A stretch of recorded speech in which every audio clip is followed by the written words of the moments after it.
მთავრობის სახლთან იპოთეკარებმა რამდენიმე წუთით ქუჩა გადაკეტეს. ისინი მთავრობისგან გამოსახლების დროებით შეჩერებას და დაბალპროცენტიანი გრძელვადიანი კრედიტების გაცემას მოითხოვენ. 9 ოჯახს გამოსახლების უწყება უკვე მიუვიდა და როგორც თავად ამბობენ, ხვალ მათ სახლების დატოვება ემუქრებათ.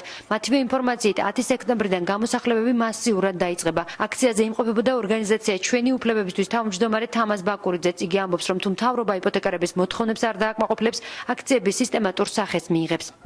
9 ოჯახის გამოსახლება 30-ში, ანუ ხვალ. გასაღებები არის ჩვენ ყველას. ეს უნდა გადავსდათ მთავრობას. მათ დაეპატრონონ, შეასახლონ ერაყელები, სადაც ომი მიდის. ჩვენთვის ისედაც ომია. ხვალისთვის მოსულია ჩვენი გამოსახლება.